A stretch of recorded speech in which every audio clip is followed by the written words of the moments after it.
29-year-old Brazilian Pedro the Rock Rizzo against Ricco, I'm no longer Suave Rodriguez. Both trying to get back into prominence, have lost their nicknames.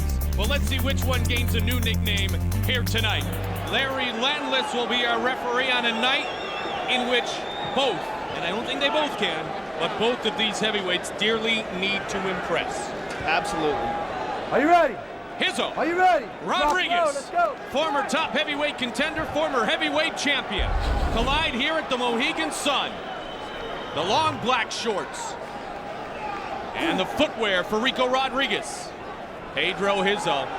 This is the last fight on the contract for both of these guys, so it's definitely do or die. And it's two completely contrasting styles. Ricco wants to get him to the ground. Pedro wants to stand up. Pedro trying to engage early. He avoids the takedown. Oh. And he'll kick. Ricco, of course, would love Pedro to take it down, but he won't. And Ricco will be forced to stand up in a moment here.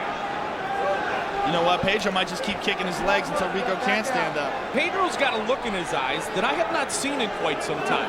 He looks determined to push the action here tonight. It'll be interesting to see if he does. He's going to let him stand up. He clearly seems focused. Ricco tries to fly in. Ricco loves that jumping knee, and that's a dangerous move with a striker like Rizzo. Rizzo easily could compete in K1. He's a world-class kickboxer that chooses to fight in MMA. 31-0-1 with 30 knockouts in his kickboxing career. Pedro Rizzo, illustrating your point, Joe. Four-time Brazilian Muay Thai champion. Ricco looks to combine. Ricco's going to get jacked if he wants to stand with Pedro Rizzo. He wants to take this guy to the ground. And that's why, win or lose, most guys don't like to fight Pedro Rizzo because they know they're going to get hit. Even great strikers. I mean, Arlovsky's a dangerous striker. He stood with Pedro. He did okay for a little while, then he got knocked unconscious with a big right hand. There's the shoot and the avoidance once again. Yeah, that seems way too easy. If this is how it's going to be, this is a long night for Ricco because Pedro doesn't seem like he's having any problem keeping Ricco from taking him down.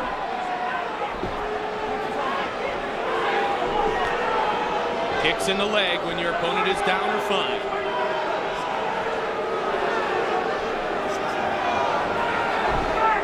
This is Ricco is trying to fake like he was Ricco. going to get up, yeah, and look for the takedown, but that is a very bad spot indeed. The only thing he's got going for him is that Pedro can't kick him in the head when he's down like this. Pedro already has some blood on the right side of his eye, and we know that Pedro has bled before quite easily. Yeah, matchmaker Joe Silva says that Pedro bleeds during the intros, and he's got a good point. Pedro's got massive scar tissue around both of his eyes, across the bridge of his nose, on his cheeks. I mean, this is what happens when you've been in crazy wars.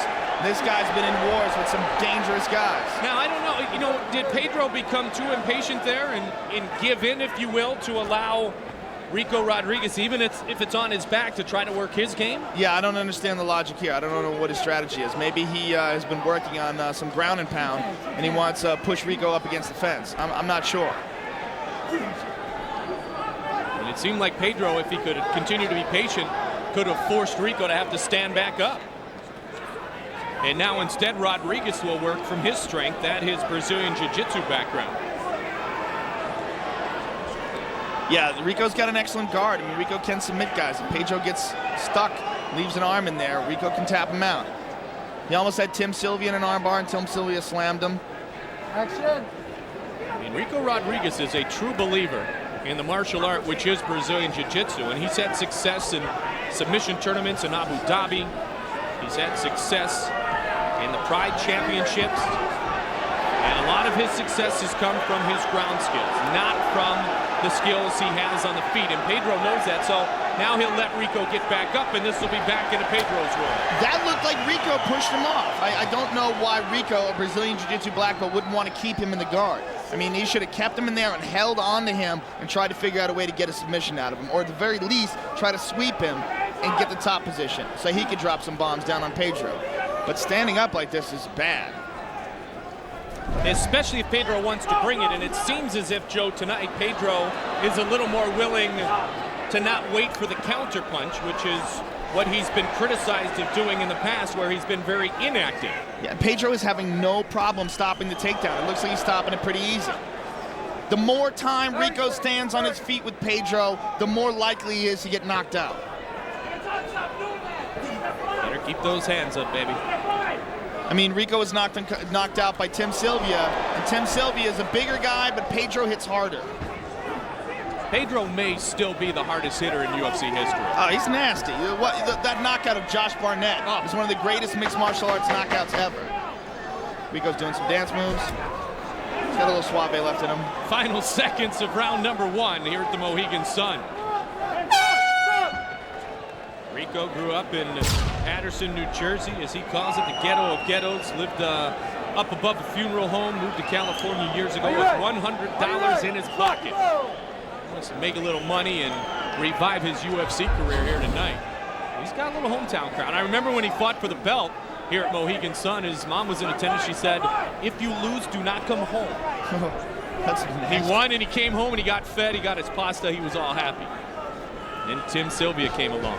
Ricco looks like he's really struggling to get takedowns here. I mean, he doesn't look like he's. I thought the best way for him to take down Pedro is the bum rush, just charge him against the fence. But he's looking to just do a regular double leg, and every time he does that, Pedro stops him. Now that's what I'm talking about. These leg kicks are just evil. He's got hard leg kicks. That shin comes slamming into your leg. You can only take so many of those from Pedro Rizzo. Remember, as I mentioned in his UFC debut at Ultimate Brazil, the way he continued to use that leg to chop down Tank Abbott. Mark Coleman, Trey Telligman, Kosaka, Severn, Barnett Again, have Pedro all been stops. defeated by Pedro Rizzo, and all the result of kicks. He wants the inside of that right leg. He'll take the outside of the left instead. You know what? The left leg is the one he wants. That's the one he worked on before. His right. Same exact spot too, Joe. And Ricco gave him a little indication that it hurt him. When they went to the ground, Ricco pulled that leg away and held on it with his hand. He knows that leg is battered and bruised already. And he's only taken one good right leg kick.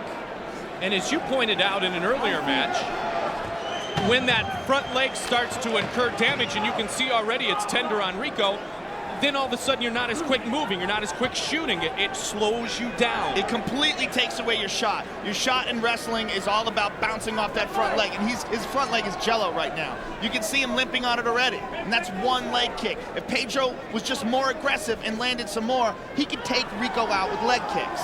Why is there a fear for Pedro to come in and really try to put together combinations? Does he respect the striking of Ricco that much? It's the great mystery with Pedro Rizzo. Pedro Rizzo is one of the greatest strikers in mixed martial arts. If he had the aggressive attitude of, say, Vanderlei Silva, he would just crush everybody. But he's a counter fighter.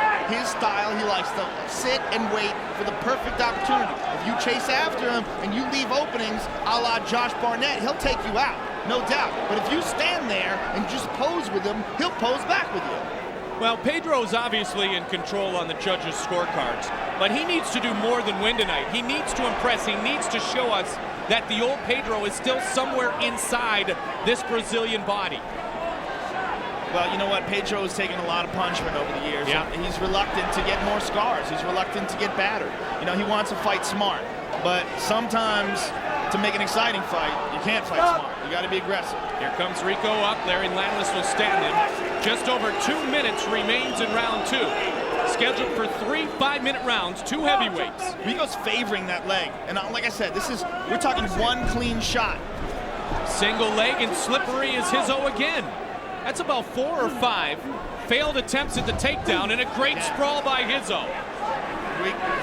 Pedro just needs to land some leg kicks and he can take Ricco out of this fight. Just a few more leg kicks and Ricco will have nothing. He'll be a sitting duck. Ricco with a combination and it misses. And you see the skill level between Ricco, the difference between the skill level of striking between Ricco and Pedro. There's another great sprawl. Yeah, Ricco is not looking so good here. No, not at all. And Ricco is in much better condition than he was when he fought in Pride on short notice. Well, he's fighting a totally different fighter. Nogueira wanted to go to the ground with him. That's the last thing Pedro wants. And you know what? Pedro did go to the ground with him once. It was in Ricco's guard, and Ricco didn't capitalize. Ricco's been training hard for his return to the octagon. Lost about 40 pounds, but he's got to do something to get out of this. You can punch but not kick in the face the downed opponent. What? Trying to move in. That's odd. See, That's the second time he's done it, and you and I said that before, but I think Pedro's just getting impatient. Yeah, could be. He might have a strategy. He might have been working on this grounding and pounding from inside the guard. I don't know. Maybe he sees something in Ricco's guard that he thinks he could just punch him in the face and soften him up. Well, in training, he had to visualize that at one point he would be in Ricco's guard. Yeah, absolutely. I mean, obviously he worked on takedown defense. His takedown defense is excellent. And maybe this was the other thing he worked on, so he said, all right, I've done that. Let me just see what happens when I get inside his guard if I can pound on him. And Pedro has respect for Ricco. 10 seconds. 10 seconds left in the round. I mean, he said that he thought Ricco beat Nogueira. Usually people take care of their countrymen. Very sloppy there by Ricco. Break easy. Ready? You ready? Let's rock and roll. Final 5 minutes. And something has to go differently here for Ricco Rodriguez. He almost needs to either submit or get a ground and pound attack going and finish the fight because he's way behind on the scorecards.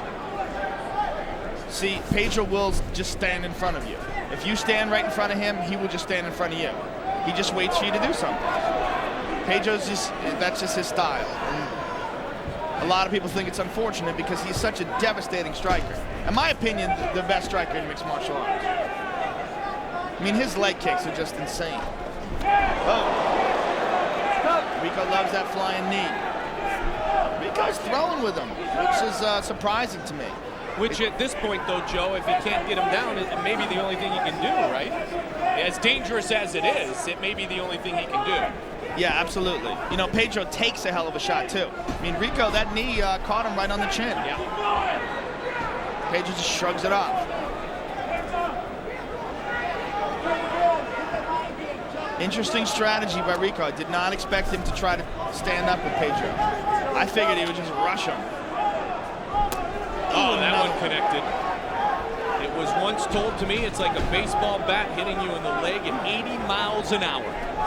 Fortunately for Ricco, he's catching with the instep. He's not. Ricco's getting his leg out, so it's not quite slamming in with the shin, but he can only take so many of those. Pedro kicks real hard. So that one was 40 miles an hour.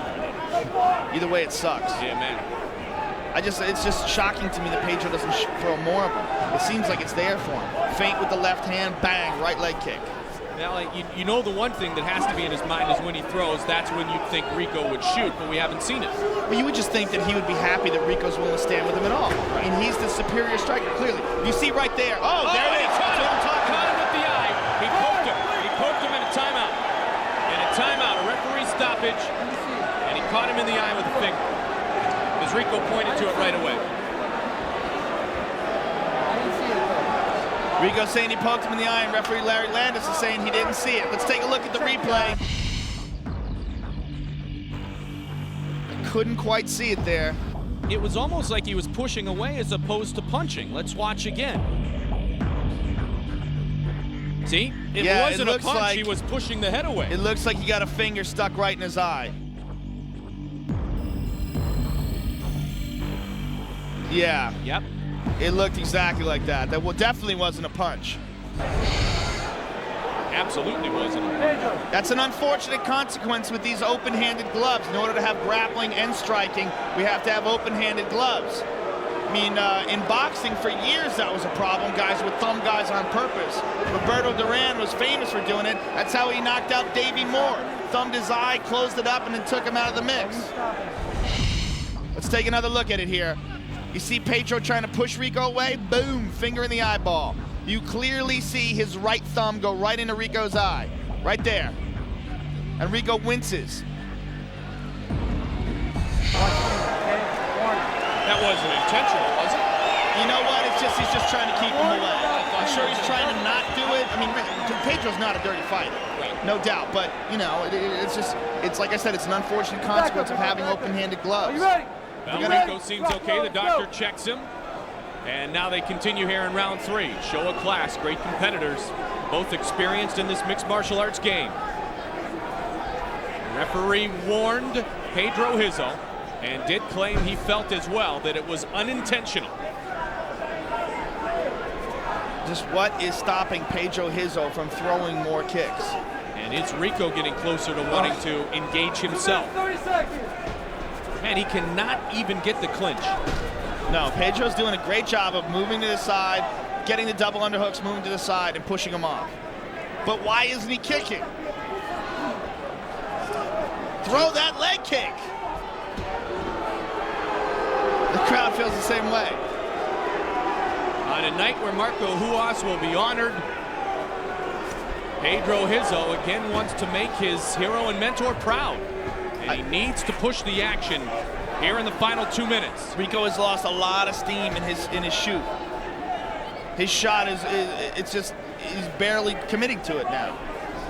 Oh, there it is another again. big one. That's what I'm talking about. All he needs is a couple more of those and this fight is over. What I'm surprised, Joe, is that he doesn't follow up on that kick with a combination, because he's going to have Ricco being hesitant and going to reach down, and then he leaves that face, boom, finish it up with the follow. Absolutely. There's so many guys that are they just would love to put their brain inside Pedro Rizzo's body. I mean, the guy's just an insanely good striker, but he'll throw one shot and then just stand there. Another one. If he just keeps going. If you could put Phil Baroni's brain in Pedro Rizzo, he would never lose. He would speak better English as well. He would. He would swear a lot more, too, though. Yes, that's true as well. 1 minute. 1 minute. Pedro is such a lovable fighter and competitor. You get frustrated along with him at times. Yeah, I'm a big fan of Pedro Rizzo. I've always been a big fan of his. But unless a guy comes after him, he can make for a boring fight. And here's one, take it out of Chuck Liddell's book, if you will. Why not fake the leg kick and then come with the big right hand? Easy for me to say here, but we've seen it utilized before. It seems like Ricco's left leg is almost useless right now. He's taking those shots on it. It's rubber, another one right there on the ground. He's taking these shots on it, and I don't think he can get out of the way of the leg kick. That's my point. I think if Pedro feints with the jab and just steps in with that right leg kick, he's going to land it every time. Yeah, See, look, you see how he gets up? Stands up, absolutely. His leg is jacked right here. I'll tell you what, give a lot of credit to Ricco Rodriguez for hanging in, because he's going to be limping on that leg for quite some time. I just don't understand it. Now, Pedro's going to win. Not the way he wanted, not the fight Ricco wanted, and Ricco was never able to work or utilize any of his original game plan. I think Pedro clearly won a decision, but I think Ricco won in the fact that Pedro didn't go after him. I think Ricco dodged a bullet. I really do. I think it was there for him. He just didn't take it. Ladies and gentlemen, after 3 rounds of action, we go to the judges' scorecards for a decision. Judge Jeff Mullen scores the bout 30-27. Judge Doug Crosby scores the bout 30-27. And Judge Nelson Hamilton scores the bout 29-28 for the winner by unanimous decision, Pedro